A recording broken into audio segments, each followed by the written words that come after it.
Et bonjour Guillaume. Bonjour Adrien. Alors, le week-end sportif du 30 novembre et 1er décembre, on va commencer par le football, bien sûr, le derby Valenciennes-Lille samedi soir.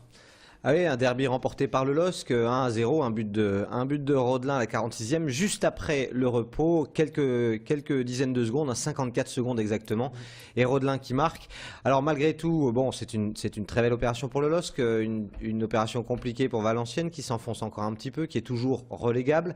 Bon, c'était un match un petit peu triste, un petit peu décevant comme le sont souvent les derbys, un match où il y avait de l'intention, surtout dans les 20 premières minutes, mais aussi beaucoup de déchets, et un match où le LOSC forcément a verrouillé derrière, une charnière défensive notamment à l'image de Baza et de Kiar qui était infranchissable pour les Valenciennois, des Valenciennois qui ont quand même eu 55% de possession contre 45% pour le LOSC, 10 corners pour Valenciennes, un seul pour Lille, mais malgré tout le réalisme lillois a fait la différence. À aujourd'hui le LOSC c'est plus de 10 matchs et demi exactement, 950 minutes sans but encaissé. Alors on va voir si la série va se poursuivre face à l'OM ce mardi.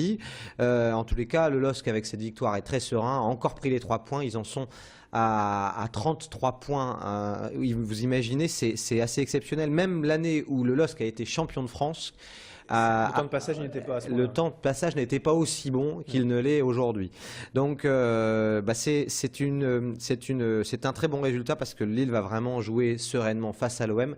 Sereinement mais sans Beria, hein, qui est suspendu, qui a pris un carton rouge face à Valenciennes.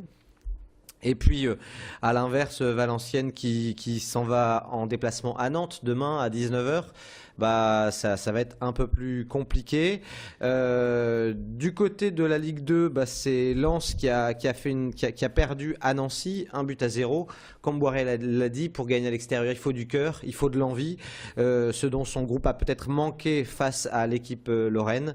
Et faudra se refaire lors du match au sommet samedi à 14h entre Angers et Lens, qui sont respectivement 2e et 3e de Ligue 2. Allez, du football, on passe au tennis. Très belle opération également pour le TCL, qualifié ce week-end pour. Alors, pour les phases finales des championnats de France de tennis par équipe, c'est une année un petit peu incroyable pour les joueurs du Tennis Club Lillois. Imaginez un peu, ils ont commencé la saison par une défaite, c'était face à Metz, ensuite ils ont à nouveau perdu face à Paris. 2 défaites, ont commencé à douter de leur maintien au plus haut niveau du tennis français par équipe. Et puis ils sont allés gagner à Metz, ils sont allés gagner ensuite à Bordeaux. Et puis là, ils viennent de battre Bressuire. Résultat, le Tennis Club Lillois est qualifié pour les phases finales, hein, avec certains joueurs qui vraiment sont excellents, notamment en interclub. Je pense à Mertens, le joueur belge. Et puis les 2 recrues, Sichling et puis Bozol-Jacques, le Serbe qui avait gagné l'Open de Lille. Enfin, il y a quand même une très belle équipe à Lille, et puis ils l'ont prouvé en remportant leurs 3 dernières rencontres, tandis que Boulogne s'inclinait à Metz, donc une victoire 5-1 face à Bressuire. Alors aux phases finales, du côté des messieurs, il y aura le TC Paris, il y aura le Lagardère Paris Racing et Sarcelles. Alors mon petit pronostic, c'est quand même que ça va être difficile d'aller chercher le TC Paris avec Gilles Simon, avec Nicolas Mahut, Marc Jiquel. Si tout le monde est Voilà, là, c'est sûr si que... tout le monde est là, ça va être compliqué.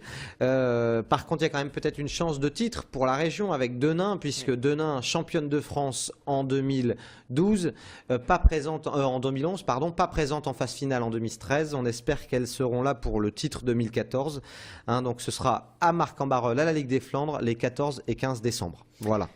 Allez, il nous reste 2 minutes pour parler notamment de handball et de basket. Alors des fortunes diverses pour l'USDK à Dunkerque et le BCM à Gravelines en basket, parce que d'un côté l'USDK qui a enfin remporté son premier match en Champions League, c'était face à Kiels, une victoire 30-25, Kiels qui est quand même demi-finaliste du championnat d'Europe, et donc c'est de quoi donner un petit peu de confiance au groupe dunkerquois avant de recevoir Paris, leader en championnat. Ça, ce sera jeudi. À l'inverse, le BCM, c'est une saison noire pour les joueurs de Gravelines.